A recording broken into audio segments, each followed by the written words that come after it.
program in Georgia overall, it seems, has had pretty good success with walk-ons. It seems like I see some kind of advertisement you guys send out, but how hard is it to get that pool? How much of a concentrated effort is it to get the numbers you think you need, and how rare is it to find what you need out of that pool?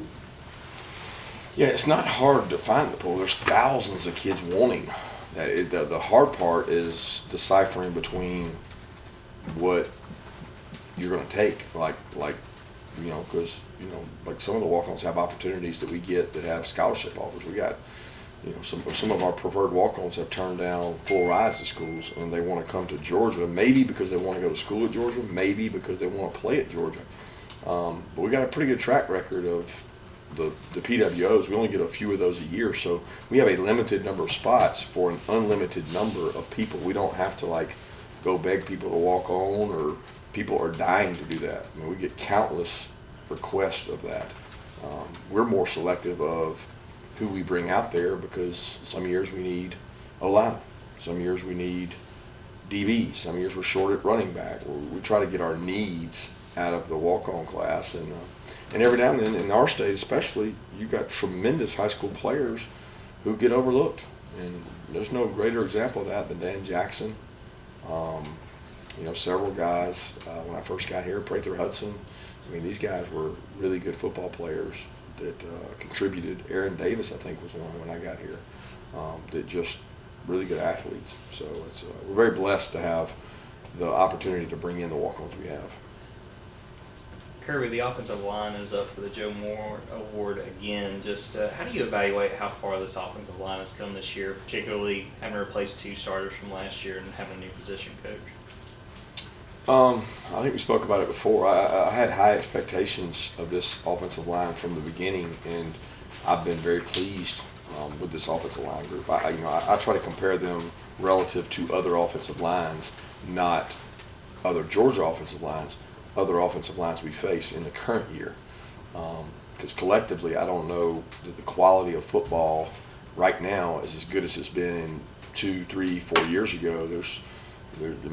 It's just hard to find really good quality units in all aspects. I mean, that's across the NFL, it's across college football, it's across high school football, everybody you talk to. And I'm very pleased with the way our unit has performed. Could they do better? Yeah, but I've been very pleased with the depth, the use of the depth, and how hard those guys work. So I think Stacy's done a tremendous job with them. Kirby, Javon Bullard and A.D. Mitchell, what have they been able to do for you through a couple of practices this week? And concerning A.D., I wanted to ask, who would you say, or what players would you say have kind of picked up the slack the most with all of that time that he missed? Because I'm sure you guys were, him being healthy, he's playing a ton of snaps. Who picked those up for you mostly? Well, Rosemary probably the most. I mean, Ladd and Marcus have played the most snaps. Marcus has been beat up and banged up. He's been dealing with some injuries the last 2 weeks, and he kind of recovers during the week and then gets out there and goes the best he can during the game. But, I mean, the beneficiary has been everybody. The backs, we've gone a little more 20 speed. The tight ends, we've gone more 12. I mean, when you have less receivers, then you have to use other angles. But Dylan Bell has played the X where he's been, but Marcus doubles as an X and a Z. So I would say Dylan Bell, Ladd, and A.D. probably the most. I wasn't going to ask about Mitchell, but if you could update A.D.'s status, and I was going to ask about, you guys seem to have the right approach, week to week. I wonder, coming off loss to Vanderbilt, if they've had the right approach with Kentucky. Yeah, they've had a good approach. I mean, I think there's a major league respect for Kentucky in our program, because the kids that have played against Kentucky, it's been bloodbaths, man. Like the game last year was so physical, so tough and rugged, and they run a lot of physical runs. We run a lot of physical runs, and you end up just clanging.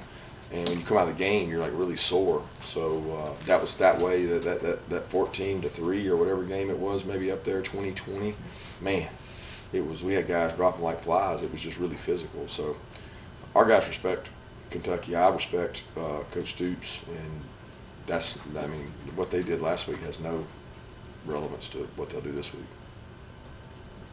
How would you assess how your inside linebacker room has developed over the course of the year, given all the experience that you had to replace from last year with McCoby, Clay, and Shannon moving on? Yeah, they've done a good job. Need more depth in there. Tresman and Ryan being back has really been a huge help to Pop and Smile, because you can't really play 2 inside linebackers and get through a game. You gotta have 3 or 4 to rotate. It's like half D-line, half DB, and they got to have some rest and some recovery, and those guys have stepped up and helped them a lot.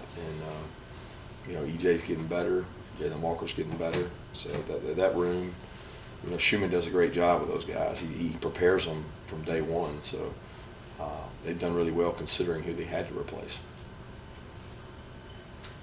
Where do you think Smile has grown the most, especially after this weekend? Smile, probably maturity, being able to handle failure or mistakes. He struggled a little bit in the Missouri game when he had the injury.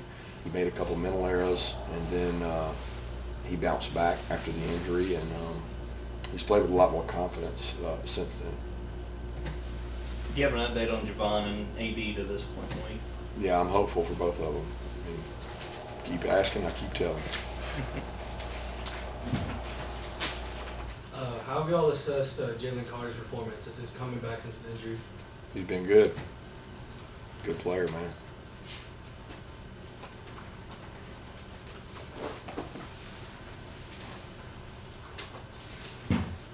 Kirby, I guess I heard that, at the Arkansas game, LSU had like chicken broth on the sideline because it was so cold there. I wonder if you guys, not do that, but what do you do in particular besides putting on a heavier jacket on the sideline to combat that weather? I don't know any tricks for that. I mean, the players got their tights. They got their leg. They got different wardrobe they can wear. But outside of that, there's not a lot you can do. Practicing it, prepare for it, worry about the guy across from you and not the conditions, and usually get good outcomes when you focus on the task at hand and not the things you can't control. Yeah, given the unfortunate events that happened in Charlottesville yesterday, do you say anything to your team about that? Talk about that with them, given the horrors that happened there? Yeah, we talked a little bit about it today. I didn't talk about it yesterday because I didn't know much and I didn't know many of the details, and still don't. I certainly got a lot of respect for Tony Elliott. I've known him, been a good friend of mine since he was at Clemson, and I recruited at Bama. We always spent time together on the road, and just cannot fathom having to make that call to someone's parents. And and Carla's up there, who I have a lot of respect for, and did a tremendous job here, and to have to go through that, and their team and what they're experiencing, our hearts and really prayers go out to them.